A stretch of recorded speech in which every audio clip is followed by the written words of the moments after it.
Assalamualaikum warahmatullahi wabarakatuh. Saya Agung Prastio dari D3 Akuntansi Akademi Akuntansi Lampung bersama Nama saya Rahmat Hidayat. dan Saya Gatri Susila Anindi akan menjelaskan bagaimana dampak ekonomi dan dampak pendidikan terhadap dunia, juga penanganan virus corona. Pertama-tama, saya akan menjelaskan asal-usul dari COVID-19 yang sedang merajalela ini. COVID-19 muncul pertama kali di kota Wuhan, China pada tahun 2019. Pada awalnya, COVID-19 muncul pertama kali karena kebiasaan buruk dari warga yang memakan sup kelelawar yang mengandung virus COVID-19 ini, dan kemudian menular sangat cepat dan tak terkendali, juga merebak ke seluruh penjuru dunia. COVID-19 ini tidak menyebar melalui udara, namun melalui pasien positif COVID-19, yaitu dengan berinteraksi sosial seperti bersalaman dan berbincang-bincang, lalu dari batuk dan bersin seorang positif COVID-19. Mungkin itu saja yang bisa saya sampaikan. Yuk kita geser penjelasan mengenai dampak corona dari sisi ekonomi dan juga pendidikan. Yuk geser yuk. Gatri Susila Anindi akan menjelaskan tentang dampak-dampak yang terjadi setelah adanya COVID-19 ini. Pertama, dampak bagi ekonomi bisnis di dunia. Seperti yang kalian tahu, semenjak COVID-19 ini kita semakin susah untuk bekerja. Misalnya, kita diharuskan untuk lockdown, sedangkan ada para pekerja di luar sana yang emang bekerja di lapangan, dia tidak bisa bekerja di rumah. Lalu bagaimana kalau dia disuruh lockdown? Maka yang ada, pendapatan mereka selalu berkurang karena tidak ada pemasukan, dan para pembisnis dan para perusahaan-perusahaan tersebut pasti akan memberhentikan orang-orang yang belum tetap. Misalkan seperti di mall-mall itu banyak sekali karyawan-karyawan yang diberhentikan, seperti sales itu banyak sekali, bahkan ada ratusan orang diberhentikan hanya karena COVID-19 ini. Lalu menurut PBB, ekonomi global dapat menyusut hingga 1% pada 2020 karena pandemi virus corona baru atau COVID-19, dan dapat berkontraksi lebih jauh jika pembatasan kegiatan ekonomi diperpanjang tanpa respon fiskal memadai. Hal itu disampaikan Departemen Urusan Ekonomi dan Sosial PBB Undesa yang dilansir Antara pada Kamis 2 April 2020. Nah, dilihat dari sini, perekonomian di Indonesia tidak jauh beda dengan perekonomian di dunia, karena pemasukan mereka tuh semakin berkurang. Misalkan kayak penjualan pangan itu pasti misal ada di Indonesia. Nah, penjualannya itu disebarin di Indonesia dulu, baru ditaruh di luar. Begitupun dengan mereka yang punya penghasilan minyak, tambang atau yang lainnya itu, dia menjual ke kita itu pasti semakin berkurang karena mereka mementingkan negaranya dulu, baru negara lain, seperti itu. Itu untuk dampak perekonomian di Indonesia dan di dunia. Selanjutnya untuk pendidikan. Untuk pendidikan ini memang sebagian orang yang misalkan ada di kota seperti kota Bandar Lampung, seperti Jakarta, pokoknya kota-kota yang sudah besar, yang sudah lancar internet, sudah lumrah masalah internetan itu sudah biasa, itu mungkin masih bisa ditangani dengan cara daring. Tetapi daring juga membutuhkan kuota. membutuhkan fasilitas-fasilitas yang mendukung untuk menjalani daring secara maksimal. Nah, tapi daring itu membutuhkan kuota. Pendidikan, maksudnya sekolahan atau kampus-kampus pasti jarang yang menyediakan kuota bagi siswa atau mahasiswanya. Oleh karena itu, hal ini sedikit membuat macet pendidikan, apalagi pendidikan yang ada di desa-desa yang tidak mendukung untuk internetan, seperti desa-desa yang misalkan ada di Papua yang terpencil, ada juga yang di Lampung ini seperti negara-negara pelosok lainnya lah. Itu dia jarang internet itu mungkin bisa dipakai untuk kartu AS atau kartu Telkomsel, dan seperti yang kita ketahui kartu itu sangat mahal untuk per giganya, dan itu sangat membuat macet pendidikan yang ada di Indonesia ini. Jadi dampaknya pasti sangat besar sekali.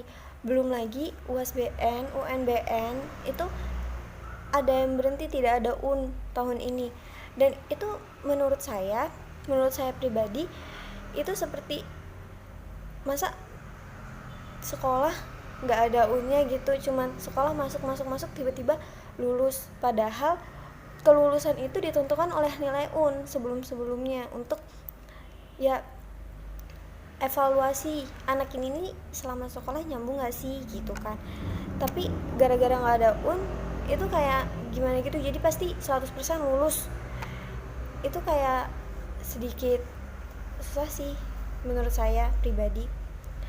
Jadi menurut saya juga dampak pendidikan ini sangat berpengaruh, sangat besar pengaruhnya gara-gara COVID-19 ini. Lalu Baiklah, itu tadi penjelasan mengenai dampak COVID-19, dan sekarang kita akan menjelaskan bagaimana penanganan COVID-19 ini. Yuk, simak liputannya yuk, simak sampai paham ya.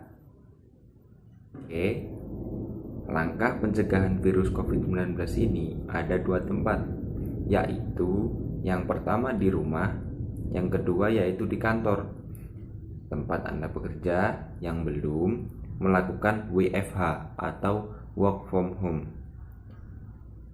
Pertama adalah langkah pencegahan yang bisa dilakukan di rumah, yaitu cuci tangan, kemudian hindari menyentuh wajah, bagian wajah. Ketiga, etika bersin dan batuk. Keempat, memakai masker, bisa masker kain atau masker surgikal yang biasa digunakan untuk bedah, atau masker N95. Tapi yang sebenarnya memang disarankan adalah masker N95.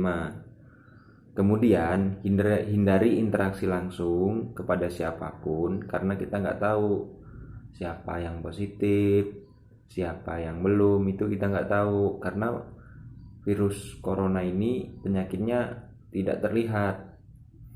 Kemudian hindari berbagi barang pribadi, social distancing, jarak antara kita dengan orang lain itu 1-2 meter. Yang kedelapan, cuci setiap bahan makanan, setiap apapun yang dari luar dicuci, baik pakaian atau yang lain. Kemudian tingkatkan imun tubuh. Kemudian yang kedua, pencegahan virus yang bisa dilakukan di kantor. Yang pertama, cuci tangan dengan benar. Cuci tangan dengan air sabun selama 20 detik, atau juga bisa dengan hand sanitizer bagi yang bekerja di transportasi umum. Cucilah tangan sebelum dan sudah makan, setelah dari toilet, setelah menyentuh hewan, setelah membuang sampah, serta setelah batuk dan bersin. Kemudian yang kedua, bisa menggunakan masker. bisa dengan menggunakan dua jenis masker, yaitu surgical mask atau masker bedah dan juga masker N95. Yang ketiga, menjaga daya tahan tubuh dengan makan teratur, tidur teratur, tidak minum minuman beralkohol, kemudian makan makanan yang sehat, sayur-sayuran. Pokoknya 4 sehat 5 sempurna, bukan 4 sehat 5 walafiat. Kemudian social distancing untuk menjaga jarak antar teman sekantor dan para penumpang bagi yang di transportasi umum. Kemudian yang kelima, ajukan izin WFH jika sakit. Kemudian tidak keluar lagi, tidak bekerja lagi sampai dapat rekomendasi dari dokter.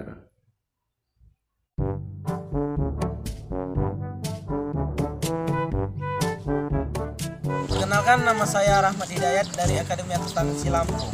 Ya, pada kesempatan pada pagi hari ini saya akan membahas tentang cara mencegah tubuh agar tidak mudah terkena virus COVID-19, yaitu dengan cara berolahraga. Baiklah, yang pertama adalah dengan cara push up.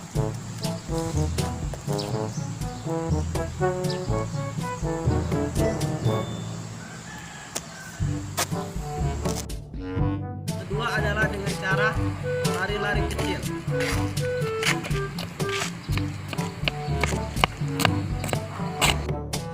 Ketiga adalah dengan cara sit up.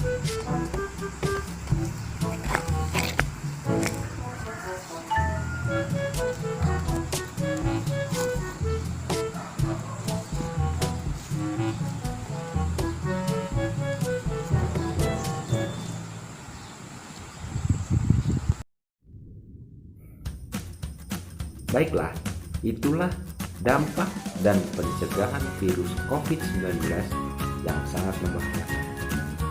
Terima kasih sudah menonton ini.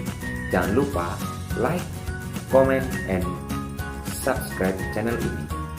Saya Agung Prasetyo bersama Nama saya Rahmat Hidayat dan Saya Gadri Susila Anindi. pamit undur diri. Wassalamualaikum warahmatullahi wabarakatuh.